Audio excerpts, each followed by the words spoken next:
कोरोनाचा संसर्ग आता गावागावात होत असून तिसरी लाटेच्या तयारीसाठी आर्वी येथील उपजिल्हा रुग्णालयात 100 बेडचे आयसीयू सुरू करण्याचा प्रयत्न राहील.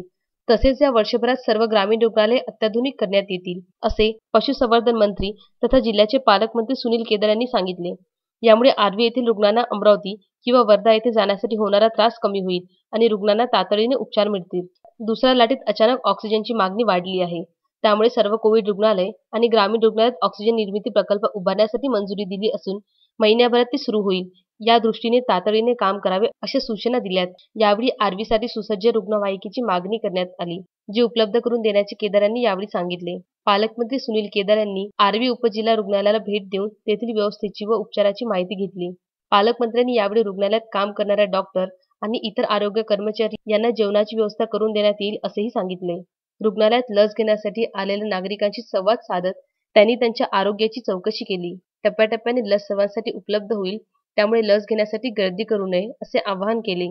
यावेळी रुग्णालयाचे वैद्यकीय अधीक्षक डॉक्टर मोहन सुटे उपस्थित होते व रुग्णमित्र रामू राठी उपस्थित होते. पालकमंत्री माननीय सुनीलजी केदार साहेब यांनी आर्वी उपजिल्हा रुग्णालयाला सदिच्छा भेट दिली होती. या भेटीच्या अनुषंगानं कोविडची परिस्थितीच्या संदर्भामध्ये सध्या काय स्थिती आहे याची पाहणी करण्याकरता ते आज या ठिकाणी आले होते.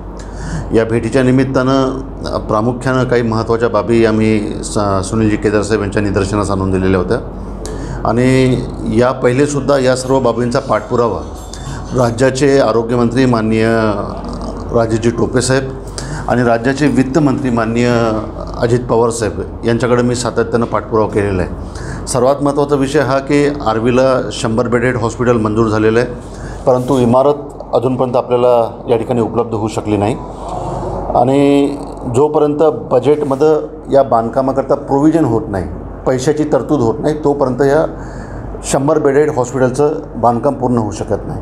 आणि आपण बघतो की या कोविड परिस्थितीमध्ये सुद्धा आष्टी आणि कारंजा या 2 तालुक्याचा भारसुद्धा आर्वीच्या ग्रामीण रुग्णालयावर होता.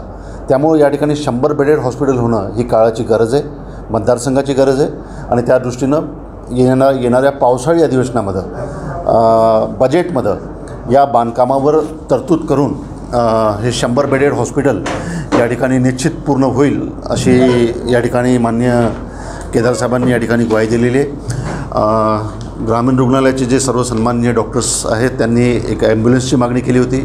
ती मागणी आम्ही मागच्या वेळेलासुद्धा केली होती. ॲम्ब्युलन्ससुद्धा मंजूर करून देऊ अशी त्यांनी या ठिकाणी ग्वाही दिली. अश्विन शहा, विदर्भ न्यूज, वर्धा.